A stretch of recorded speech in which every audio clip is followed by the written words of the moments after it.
Hello and welcome to this special CNBC Africa broadcast of a panel discussion at the 11th Africa Economic Conference holding in Abuja, Nigeria. I am Wale Famiriwa and thank you very much for joining us.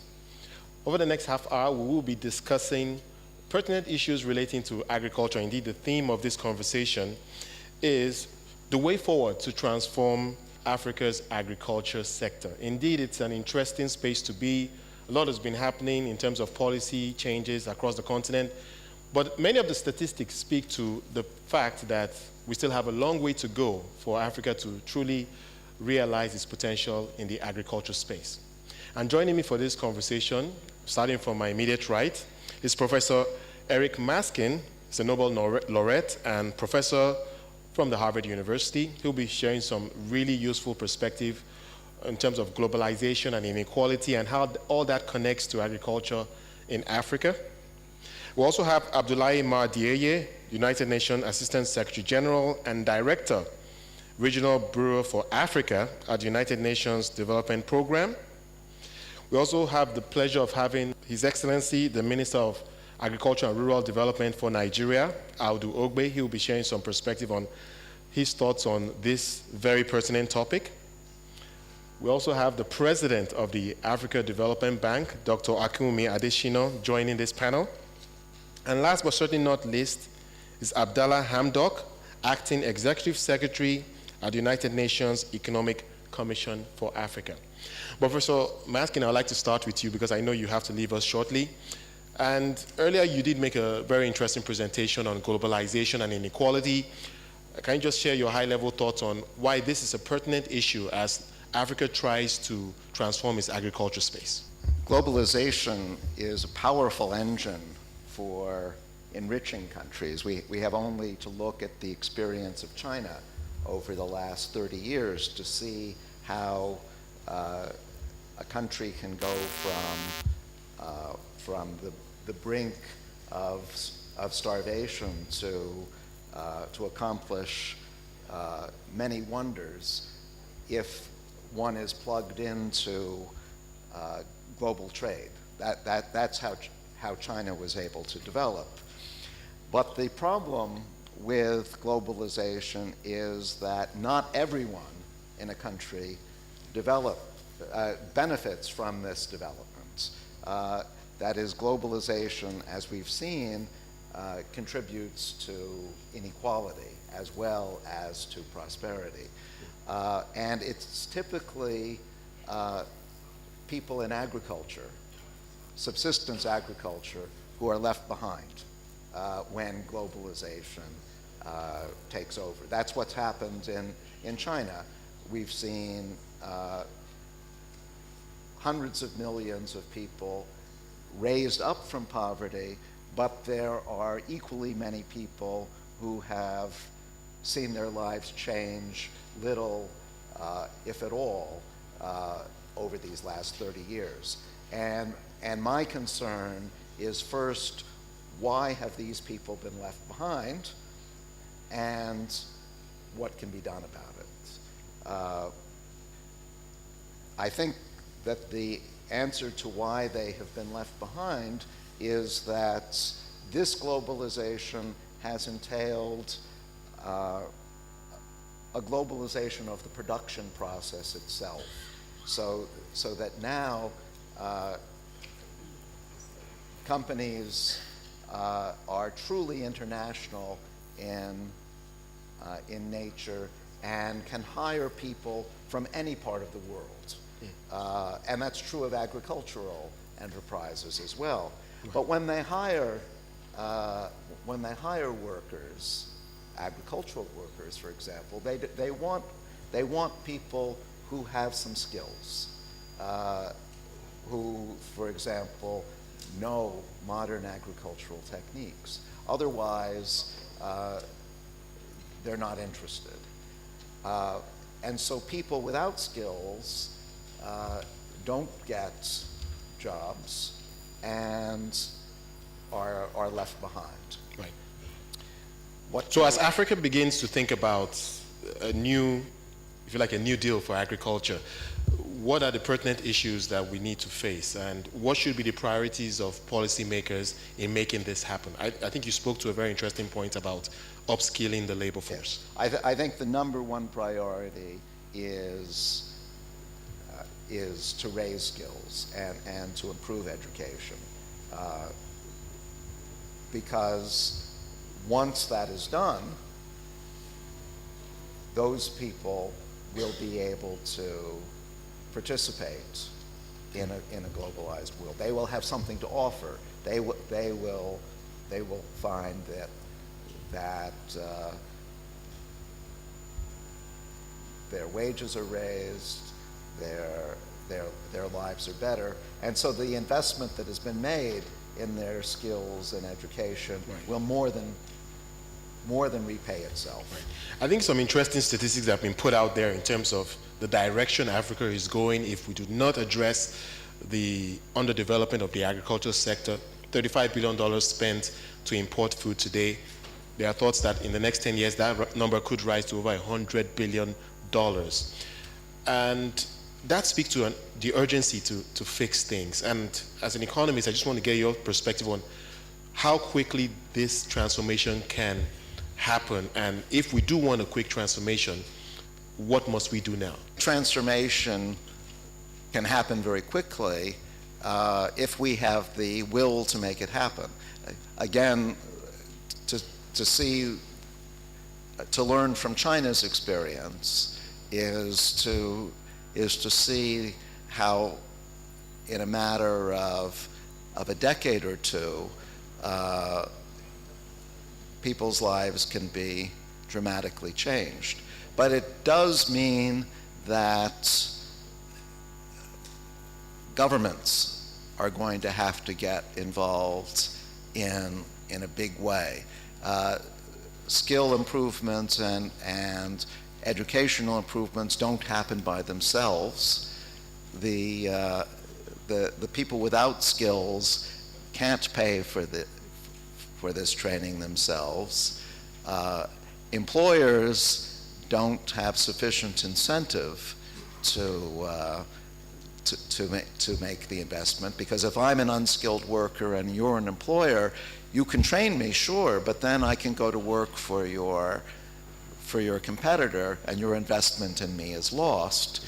So there's a big role for government in making sure that this skill transformation actually occurs. Government has to get involved to give companies subsidies if they train their workers. Governments can get involved by giving poor families the incentive to send their children to school. Brazil is a good example of a country which has been able to make some significant steps towards reducing inequality by setting up a conditional cash transfer program where poor families can afford to send their children to school. They don't need the kids there on the farm if they receive some money from the government. So there are lots of things that government can do to address the problem, and if they have the will to do these things, we can see a rapid transformation in the well-being of the poor. Right. So the governments have a key role to play. We'll have to leave it there. Many thanks for joining us as part of this panel. Professor Maskin does have to leave us, but we'll be back after the break and continue this conversation about the way forward for Africa's agriculture sector. We're back in a moment.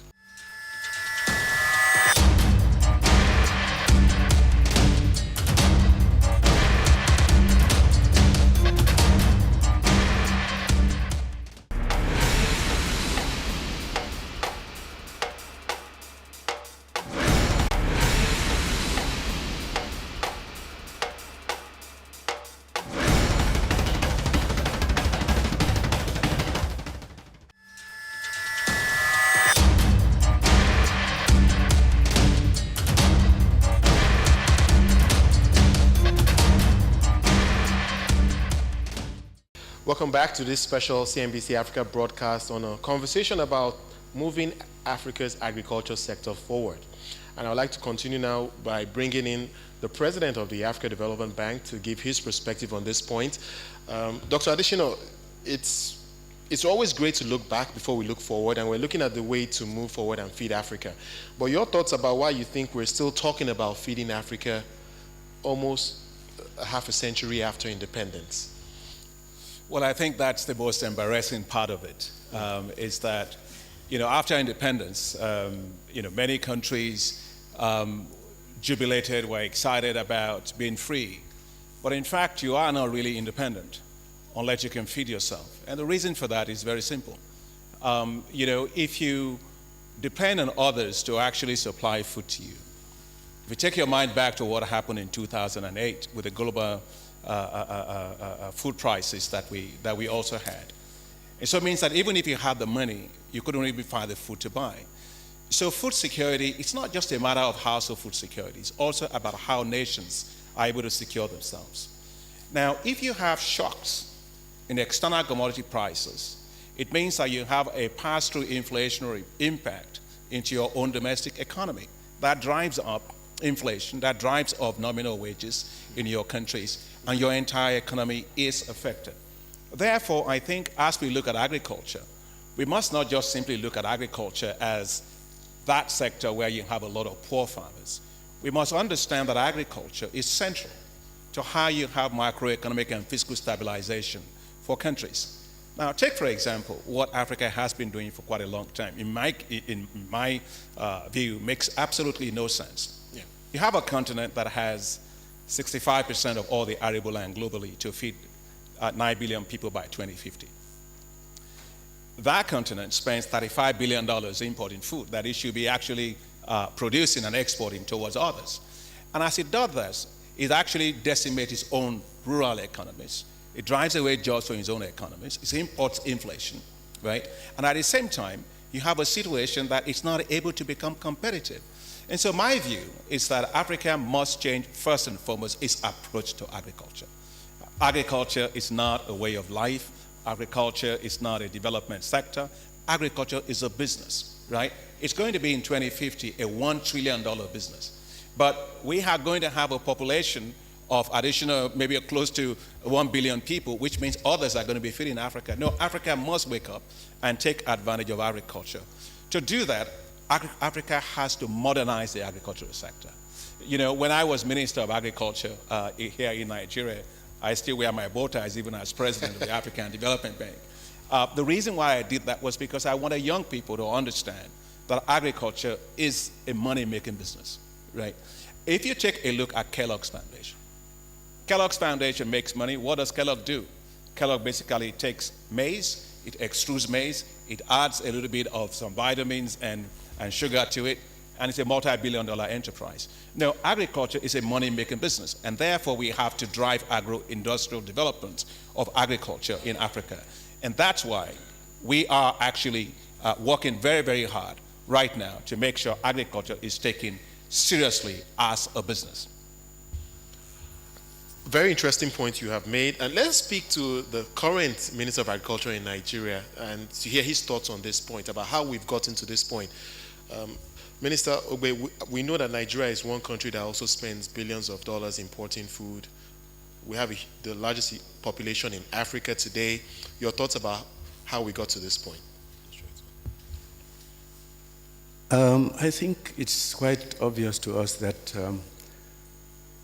in the First Republic, we were a strong nation in agriculture. Nobody can doubt that. We were leaders in cocoa, groundnuts, palm oil, and so on. Then the changes of government happened too frequently, the coups and counter-coups, and oil arrived in the early 70s, and we simply moved away from agriculture. It became the preoccupation of the nameless, the wretched of the earth, the rural areas. So to a large extent, we, the elite, are to blame. We ignored agriculture. There was money to ship in rice, sugar, milk, cookies and biscuits, toothpicks, toothpaste, eggs, flowers, even tomatoes. And inevitably, we were almost taken hostage. Our market is no longer under our control. And why did that get particularly bad? Access to credit, like the president of the bank said just now, it's very difficult here to borrow from the bank to invest in agriculture. If you do find the money, the interest rate hovers around 22 to 25%. How on earth do you grow anything at that interest rate and hope to make any profit? The other thing is, of course, the lack of knowledge. I go to a farm in Nebraska, which is a major grain producer, and I find that the farmers plant their grains of corn 6 inches apart on the ridge. I come to Nigeria and find that farmers plant their maize 1 meter apart. This is not to talk about the quality of the seed planted, the quality of the fertilizer, the fact that there is no soil testing here until very recently. So the farmer tries his luck and harvests 1 ton, if he is lucky, per hectare. The farmer in Nebraska goes between 15 and 18 tons of maize per hectare. Knowledge is lacking. New research we did here on soil-specific fertilizer types, crop-specific fertilizer types, have resulted in what between when he came and what we're doing now, in yields on the farm of more up from 2 tons of rice per hectare to 7.5. And we're still working. With the new arrangement with Morocco, we intend in the next 2-3 years to achieve about 10 tons of rice per hectare, about the same of maize. So policy inconsistency, the neglect by governments, and sometimes policy somersaults. What we avoided when we came in was not to shift from the policy he left behind, because it was a good policy. Supporting the farmers with improved seeds, reaching out to them, making sure they had credit. It accentuated with the support we got from the CBN. So you now go to a place and farmers tell you, we have never made so much money from grains in our lives. A farmer in Katsina sold 20 tons of sorghum for 4 million naira and was so excited when he talked to me. He said, our lives have changed. We're getting richer. So it's about government making up its mind to do what it has to do and lifting up the people from in the rural areas who, whether we like it or not, have been the ones feeding us all along. Right. We can no longer continue to import as we're doing because we don't have the means. Right. No, very, very important point, and it's good to hear about some of the success stories that you've just shared in Nigeria. But Mr. Hamdok, I'd like you to speak to a point that he has raised in his remarks. The macro environment makes it really difficult for agriculture to thrive. He spoke about interest rates, and your thoughts about how we can really industrialize in the tough macroeconomy that is Africa today. Mr. Hamdok. Thank you very much. This is a very interesting question. You know, let's start by recognizing that agriculture policy cannot stand alone in isolation from the rest of the economy. Precisely because the fact that if you are to transform agriculture, it has to be part of an understanding of a broader vision for society and for the country. Meaning that agriculture has to talk to the other policies. Start with macro policy, exchange rate, prices. You know so well, over the years, the agricultural sector in Africa has been extremely taxed. There is a lot of bias against it. Rural-urban bias, neglect of the rural areas. So in that sense, the first thing you need to address here is precisely having an agricultural policy that talks to all the other macro, the sectoral, and all that policies. And for that to happen, you need, of course, a broader vision for society and all that. And as I said earlier, thank God in the continent today, we are embarking on a number of long-term development planning and all that. And I think this is happening at a time when we are reviving our development institutions. You know so well the type of development policies that were adopted by this continent in the lost decades, if you could call them so, in the 80s and the 90s, destroyed our planning institutions and all that. But of late, we are reviving this, of course, with a new understanding of how the dynamics of planning, not the old models of a la Soviet and all that, but new models that will take on board all these linkages between various sectors and all that. So I think this is how I would like to see it. High-level thoughts there. Mr. Mardiaye, I would like you to also contribute to this point about industrializing in a difficult environment, and also speak to the global aspect of this, because at the end of the day, we are competing with the world. Thank you, MC. Let me preamble by building on what my predecessors have just said, that feeding yourself is not a human rights, it is an imperative, a development imperative, but it is an issue of national security and sovereignty. You don't feed your people, they'll cross the Mediterranean, you lose them. So it's extremely important. And it is doable. We can do it. We haven't discussed it in our first segment, but I'm sure it will come a little bit later. We have room and space to expand our production possibilities in the continent.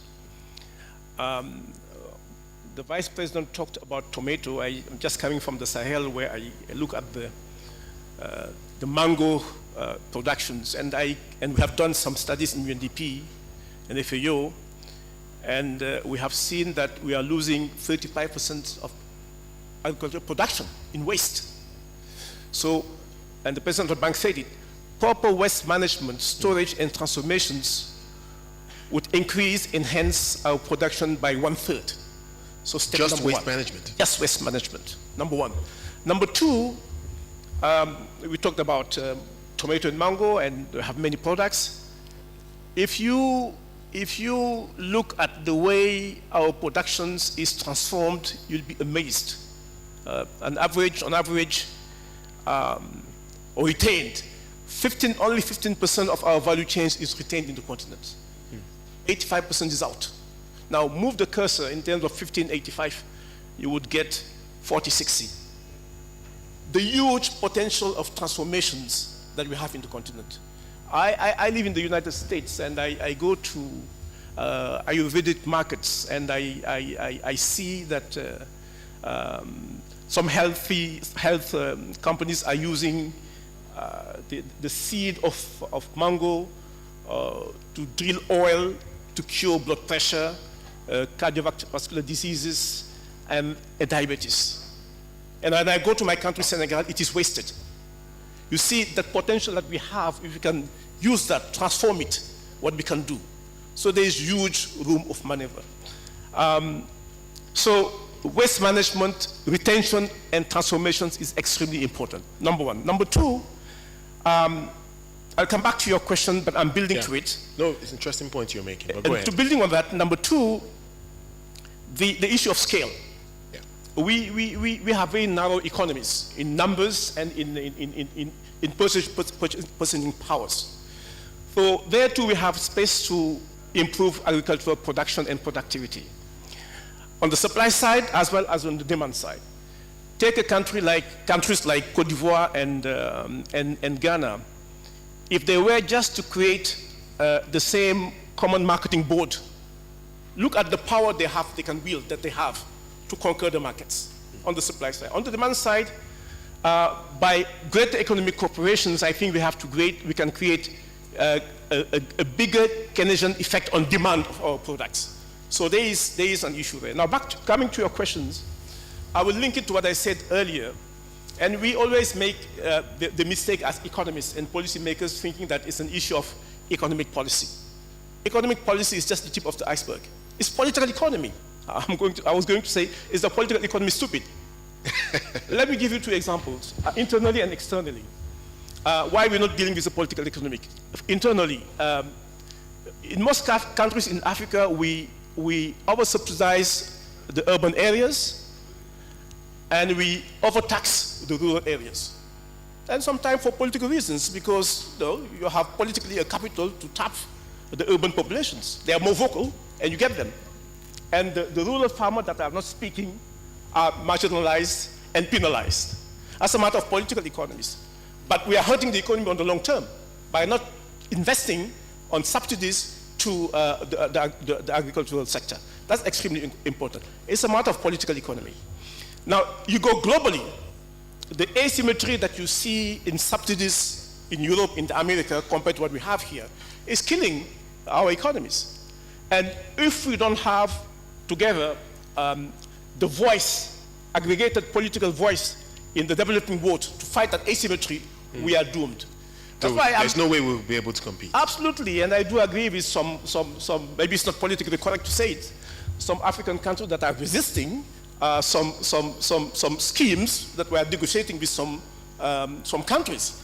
But you have to ensure that it does impact positively on your own economy. So that's the unbalanced way of, in the international world of dealing with agricultural matters is a concern to me. An interesting point you're making, and I would like to bring in the Minister of Agriculture in Nigeria. Dr. Ogbe, I want you to also speak to the point he has made about waste management being perhaps a creative way to simply improve output. I know waste is a big issue in Nigeria. A lot of things produced in Nigeria never get sold and they deteriorate. Can you just speak to that point, waste management? He's made a very strong point there. Post-harvest losses are terrible in Africa. Some very simple things happen here. Farmers are harvesting grains now, millet, sorghum, corn.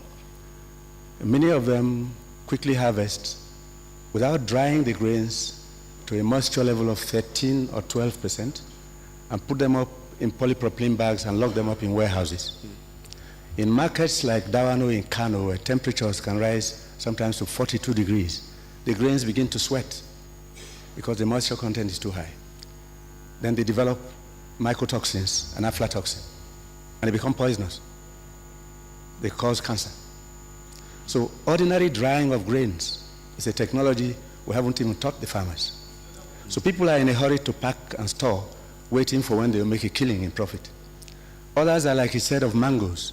I come from Benue, lots of mangoes wasting away. And yet we spend close to almost $2 billion a year importing fruit juice concentrate. Now, the Nobel laureate has just left. He raised the question of globalization and free trade and so on. I am not an economist, I was a teacher, and now in this business. But in between, I happened into politics. But don't call me a politician, I'll call a lawyer to do that. Now, I'm a farmer. I've been in it for like 60 years. I think that globalization, like he said, hurt Africa in many ways. We were not prepared. We couldn't compete. How is it that the cocoa industry in the world is in the region of $90 billion? Only $4 billion gets to the farmers in the tropics. How is it that coffee, the coffee business about $80 billion, $5 billion reaches the cocoa farm, the coffee farmer. The rest of it is in the hands of processors and marketers and dealers and so on and so forth. Now, that doesn't do Africa any good. So young men and women will not stay in agric because it's simply not working unless and until we in Africa decide to increase our capacity for processing, value addition and so on. And then there's a question of certification. You can't ship your goods to Europe or to America because you hardly ever meet their standards. Now that's a complex issue. So Africa has actually been done in, maybe unwittingly. And this is where at the WTO level, arguments and the discussions have to go on more seriously. But here, we need to educate the farmer, which is why this regime, for instance, is about to start sending to villages 30,000 young men and women as extension officers who are to be trained. The farmer has to learn how to plant, when to plant, and the other issue is irrigation. We can't depend on one season anymore to feed a population in Nigeria of 200 million. And the other issue we're discovering, to our joy, but also to our anxiety, is that we're now supplying grains to a good part of North, West, and Central Africa. And the pressure on that market is causing anxiety here. People are talking of famine. There will be no famine, I can assure you, because we started planting again, using irrigation in many parts. But the issue is irrigation. So we plan, with the support of ADB and other banks, to do a minimum of 10 additional dams and lakes in every state in this country in the next 2 years, to make sure that we can grow food all year round and not wait for the rainy season. If we do, we'll be facing problems. Right. And that support from the ADB, I imagine, is very important going forward, the AFDB. And I would like to speak to the president of the AFDB now. And if you can speak to the issue of value addition, because I think at the end of the day, that is central to industrialization. It's pretty amazing that the statistics that have been rolled out by Dr. Ogbe now about the mismatch in terms of the size of the market and Africa's share of the deal. Your thoughts about how we can turn that around? Well, I think one of the main reasons why you find that the post-harvest losses are so high across African countries is that we don't have good infrastructure. Access to rural roads is a big problem. Rail transport is not there. You also have a situation where the food processing companies are all located in the urban areas, very close to ports, right? And so all they do is they locate themselves very close to ports. They bring in all their imported semi-processed foods, and they process that and send it back into the hinterlands. And so as a result of that, over time, Africa has never developed its own local industrial capacity, food manufacturing capacity, close to the zones of production. You had both the Minister of Agriculture and the Vice President this morning talking about the high levels of losses with regard to tomatoes. So how do you solve that? First and foremost is to provide access to market information to farmers. Because a situation where a farmer has to carry their stuff and wait outside and look for somebody trying to buy it from you, by the time you look at all the sun, you lost most of your product, and that's what he was saying. So that's a fundamental thing. Today you have Africa leading the world in terms of use of mobile phones. And so simply putting market price information onto mobile phones to farmers is a no big deal, and that we should be able to do all across. The second thing is the importance of commodity exchanges. You see, when you modernize agriculture, you don't just want to sell in spot markets. You want to actually be able to have stocks in warehouses, and so that when somebody wants to place a future demand, you can say, all right, we'll meet the quantity, we'll meet the quality, the timing, and the price that is needed. But that cannot be done unless we actually fundamentally develop very robust and very efficient warehouse of seed systems and also commodity exchanges. A lot of good progress has been made. I think what you have had with regard to the good progress in Ethiopia with the Ethiopian Commodity Exchange, there is also the African Commodity Exchange being done right here in Nigeria, as well also in Rwanda, are very good things that are happening. So we must develop those exchanges. But thirdly, and most critically, is how we invest in infrastructure. My problem with infrastructure in agriculture in rural areas is that we do it almost like powder. We spread it all over the place, so it's not optimal, right? However, what we've got to do is to make sure that we invest infrastructure in highly concentrated areas that are very close to zones of production. And these zones are what we call within the African Development Bank staple crop processing zones. So whether you're taking the maize or you're taking the rice or you're taking the tomatoes and stuff like that, here are vast areas that you enable with power. Power is a big problem. Today in Africa, 645 million people don't have access to power. And talk all about industrialization of any kind, first, second, third, fourth industrial development. Without power, you get absolutely nothing. And that's why within the African Development Bank, when I became president, I said as one of our fundamental priorities is to be able to light up and power Africa. So rural electrification is going to play a major role so that people can process and add value to things. Now, we want to invest significantly in these zones we call staple crop processing zones and agro-industrial zones. And this will allow you to drive down the cost of doing business by the fruit processing companies. Now, what governments have to do, however, is that governments have to provide fiscal incentives to the food manufacturing companies to quit being in Lagos, where they're close to the port and just bringing in stuff, to go to Benue, where you are from, and close to Kano, where you have a lot of things, or leave Mombasa and go to Nairobi, leave Nairobi and go to Western Kenya, where you have a lot of the maize being produced. So these staple crop processing zones are very fundamental of how you actually do this. And the African Development Bank is going to be investing quite a lot. Now, the last thing that you get from this is the fact that it allows you to change the rural economy. I think the Minister of Agriculture from Nigeria said that. Rural economy is where you got 60% of the population. And they need it for their livelihoods, right? If you can create new economic zones of prosperity there, folks are going to stay there. You're going to reduce rural-urban migration that we currently have. Take northern Nigeria, take Niger, take Cameroon, take anywhere, take northern Kenya. What do you have today? You have a lot of terrorist problems. Why is it happening?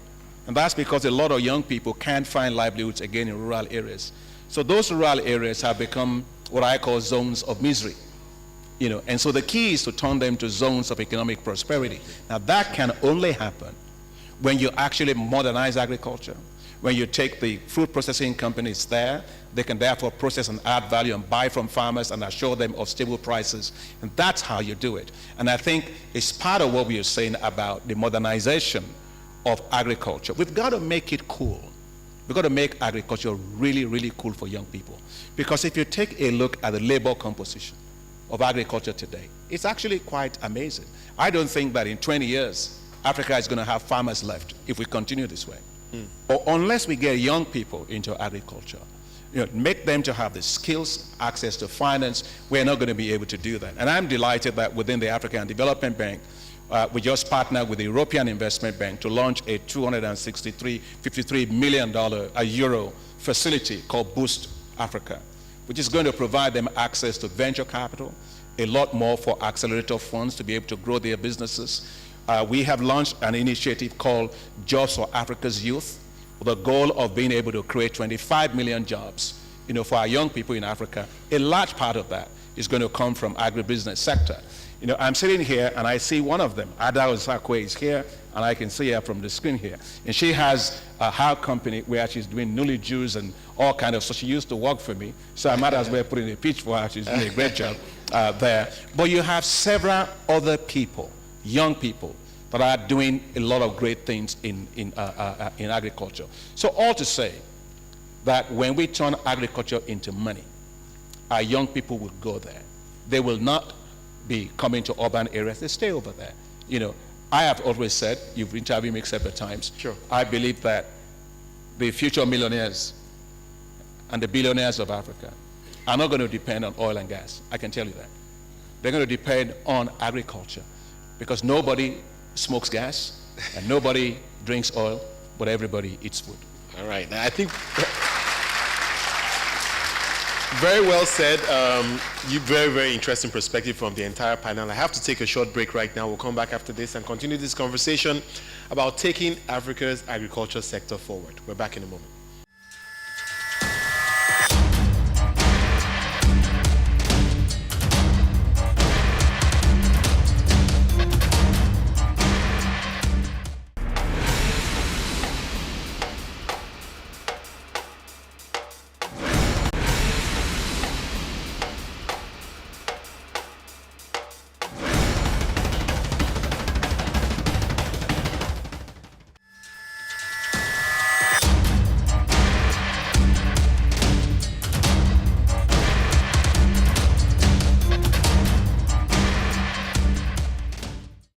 Welcome back to this special CNBC Africa broadcast of a panel conversation at the Africa Economic Conference holding in Abuja.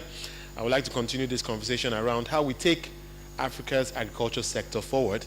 And Mr. Amdok, I'd like to come to you now to speak to a point that has been mentioned during the conversation, and that is incentives. How we incentivize people to get into agriculture. The president of the AFDB was just speaking about bringing young people into the sector.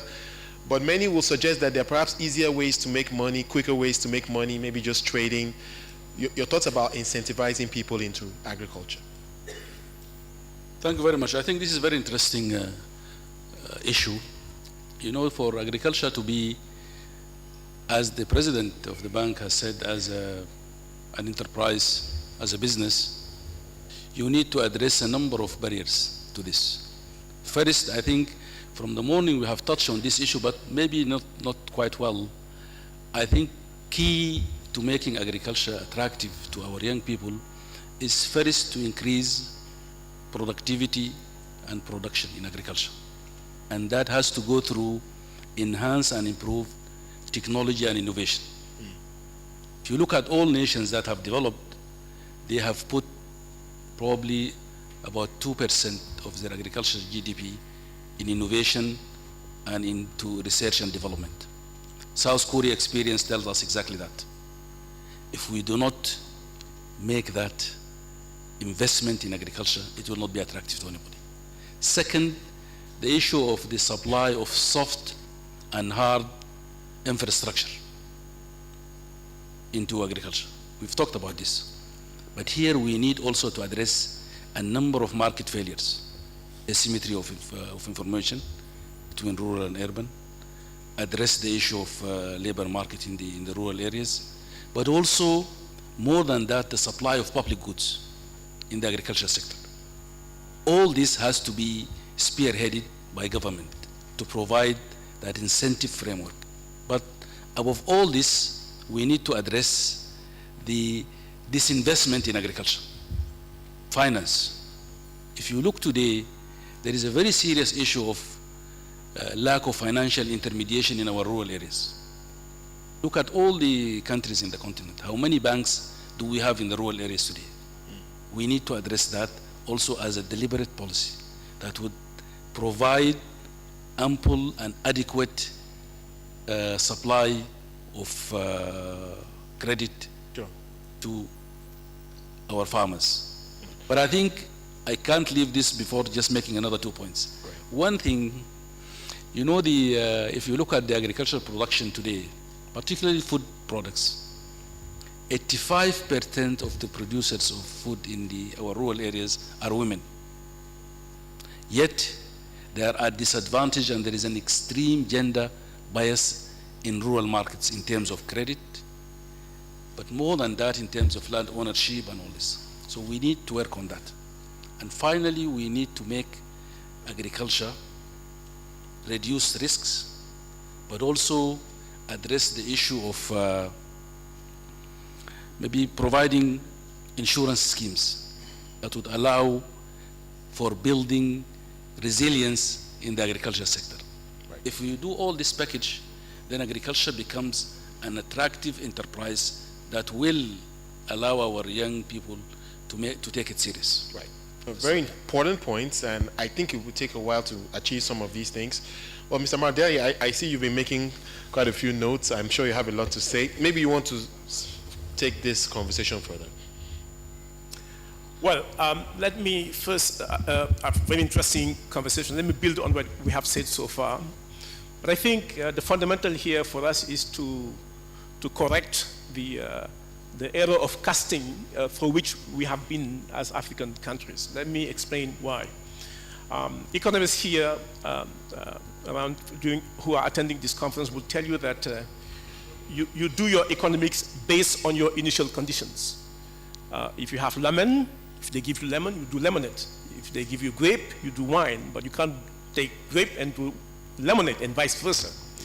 What we have is agriculture, and our economy should be based on agriculture. I have visited a country called New Zealand. In New Zealand, the social value of agriculture is extremely high, and the president said it is a business, but they tag high social value on it because they high return in terms of business investment. When you go to New Zealand, the kids would fight to be farmers because average revenue in the farm is 3 times average revenue in the country. So unless we make it a business beyond being a way of life, we want to win the battle and we'll stay in this era of casting. That's extremely important. And for me, the way to do it, and Abdullah has said it, give the incentives. But I will add, invest on training. Human capital is important. Professor Maskin said it. Sure. I mean, it has to be there. I mean, that's the capital that we have to create if this is the business we have to go. It's extremely important. Where we are also weak, and I'm happy to see that in the Nigeria ATA and then the Ethiopian Agenda for Transformations, there's a good dose of investment in research and development. There we are weak. African countries invest below 1% of GDP in R&D, compared when you go to the OECD, it's more than 3%. So if we really want to improve agricultural productivity, we have to invest in research and development. Last but not least, to build on what Abdullah has said, we have even to revisit the way we do macroeconomics. We just limit our macroeconomic analysis to the classical variable like budget, inflation, employment, and so on and so forth. But since agriculture is our initial conditions, unless we look at our macroeconomic policies through the lens of agriculture, it will be to no avail. So whatever policy we have to put forward, we have to ensure that it is agricultural friendly. If not, again, we'll be having an error of casting. Interesting point. I'd like to come back to Nigeria's Minister of Agriculture, and we're definitely in an era, not just in Nigeria, but across the continent, where resources are scarce. So it's very important you're able to catalyze private sector investment, private sector participation. I want you to speak to the smart thinking around that, because in terms of fixing the value chain, getting capital to the sector, improving R&D, all this can be done by the government. So I just want you to speak to that. And while you do so, and maybe I would also like to get your thoughts on this, President Adesina, on what should be the priority of the government spend, given the fact that resources are scarce. Well, I'm sure you are aware of the famous Maputo Declaration of 10%. But how do you give 10% to agriculture when in some years overheads, recurrent expenditure, and debt servicing consume 90%? That's the reality. Yes, leaving only 10% for defense, for roads, for police, for security. So how do you get 10% out of 10%? Meant for everybody else. So that's the dilemma. But it's improving a bit. We're trying to cut down on these overheads. I'm sure you've heard stories about ghost workers and all that stuff. But the key issue is we simply have to make up our minds where we're going. And agriculture shouldn't be just a federal issue. The states are supposed to be investing, because, and even the local governments. When I grew up, I worked on a local government farm during holidays. Today in Nigeria, the entire local government system has almost collapsed. But that's another story. Now, we need to intensify support. And one of the things we're trying to do now is to reform the Bank of Agriculture. The African Development Bank is already giving support in that line. We've got to build that bank to the level where they can lend money at single digit, as down south as possible of the single digit, as we can. Because we in the cities, like he said, over the years have never really understood what goes on the farms. We don't know the stress of the peasant farmer.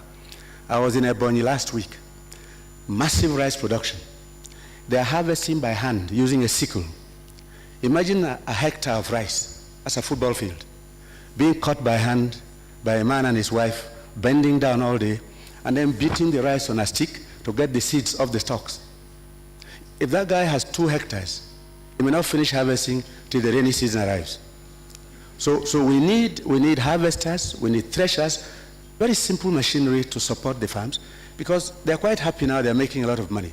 Farmers are telling me we've never made so much money in agric as we're making now because of the programs we put in place for the last 4 years to now, supporting them. But credit, if it is not there, how do they purchase fertilizer or chemicals, weed killers? How do they harvest the rice? If you don't harvest the rice and mill it, it is not food. Now the good news is that we have just brought into Nigeria now 110 milling facilities to be spread all over the country in the next 2 months to mill the rice. If I can pick up on that, are those milling facilities owned by the government? They're going to be sold to cooperatives and farmers at discounts of 40%. And they have 4 or 5 years to pay back. Because if you don't do that, with the foreign exchange situation you have now, it's near impossible for any Nigerian, especially young people and women, to open an LC, source for foreign exchange, bring the goods, pay the duty, and install. So that's the reality of today. Exactly, that's the reality on ground. So we're doing that. But one more thing I want to say to the president of the bank is, perhaps as we work on agriculture in Africa, we have to consider inter-African trade. It's impossible to move goods across Africa. And like I said to you the last time we met, maybe it's time for us to think of, it's an ambitious thing I thought of years ago when I was Minister of Steel Development before the job was terminated abruptly. The Trans-African Railway, Dakar, Dar es Salaam, begin slowly, keep coming. The Nigerian steel industry is soon in a place now to produce railway tracks. We have the medium steel section, which was ready before we left office in '83, that can give us the tracks. If the railway lines were working across Africa, we may not need to buy milk from New Zealand or from Europe. We can buy from Uganda and Kenya, because they have self-sufficiency there. And we are spending $1 billion importing milk because our dairy industry is very poor. And so I think a lot of things can happen, and I'm sure where you are now, that would be a major achievement in Africa, that we can enter a train in Dakar, get to Lagos. The Nigerian section from Lagos to Calabar is already being done. Calabar to Cameroon, Cameroon to Central Africa, and someday link up with Uganda and tie up with the East African Railway. It will be a fascinating thing, rather than going by boat around Africa, through the Cape, coming to Lagos and to West Africa. Some of these things will help inter-African trade and strengthen the African economies we're trying to build up. Thank you very much indeed. I've almost run out of time, so I really have to leave the president with the final word. Can you just add to the point he has made and speak to this? No, I think first and foremost, I just want to say that when it comes to the point of incentives, you ask where should government spend money? Yes, exactly. I think government should spend money in three things. First, providing infrastructure, that's very critical. Otherwise, you won't set a lot of the problems that you have in agriculture. Secondly, is to provide incentive for farmers. You know, you can't get water out of the rock unless you're Moses. So farmers have to have access to inputs. And we've done something here in Nigeria which worked extremely well. You know, this country, when I was here, we developed the e-wallet system that allowed our farmers to get access to subsidized farm inputs over mobile phones. We're the first in the world to do that. And we reached 14.5 million farmers and improved food production by an additional 21 million metric tons of food. Now today at the African Development Bank, we're trying to support that system in several other African countries right now so that you can end the corruption in the seed and fertilizer industry and also increase transparency and accountability on public spend, because it's not just money what you spend. You might have 10%, 20%. If most of it is not spent well, it doesn't mean anything. But I want to come back to one thing that Abdallah said, but I think it's issue of finance. There is absolutely no reason why we should not be financing agriculture. But it's got to be a business. It's not banks are not charity organizations. But we've got to make sure that we de-risk the sector, de-risk the value chain, develop the value chains very well, reduce the risk of lending. We've done it here in Nigeria with the Central Bank here of Nigeria. We did it in Tanzania, in Uganda, in Kenya, in Mozambique, in Ghana, and it works so well. When you are able to reduce the risk of lending to commercial banks, they can see the money trail if you fix the value chains, and they will go after that. In Nigeria, lending by commercial banks, everybody used to say, well, who's going to lend to agriculture? They lent 6 times more because we were able to have that facility. And finally, I think importantly, on the issue of financing women. There's not going to be a future for African agriculture unless and until we get the issues of women right, and Abdallah is absolutely correct. What are we doing at the African Development Bank? We've set up a program called Affirmative Finance Action for Women in Africa. The goal is to mobilize $3 billion for the businesses of women in Africa. And I'm sure that when women do well, the men also do well. You'll all be looking very, very well. And as a bank, just to close, to support all these great ideas that we've had here, we have launched what is called the Feed Africa initiative. Our goal is to support African countries to actually drive agro-industrialization, to make agriculture a business, to be more efficient, productive, and competitive in global markets in agriculture. And that's why we as a bank are going to be investing $24 billion over the next 10 years in agriculture to allow countries to build that. This is fundamental. And I think once we get agriculture right in Africa, once we get it working as a business, when Africa is going to get into the top of the value chains and be competitive, then we can start talking that finally our independence has come. And I think that's what we're trying to do. Indeed. Thank you very much. Indeed, food security is true independence on the continent. Many thanks to my panel. Indeed, it has been really interesting to hear some interesting perspective on the way forward for agriculture in Africa. I've been speaking to Abdoulaye Mar Dieye, UN Assistant Secretary General and Director, Regional Bureau for Africa at the United Nations Development Programme. We've also had the Honorable Minister of Agriculture and Rural Development in Nigeria, Audu Ogbe.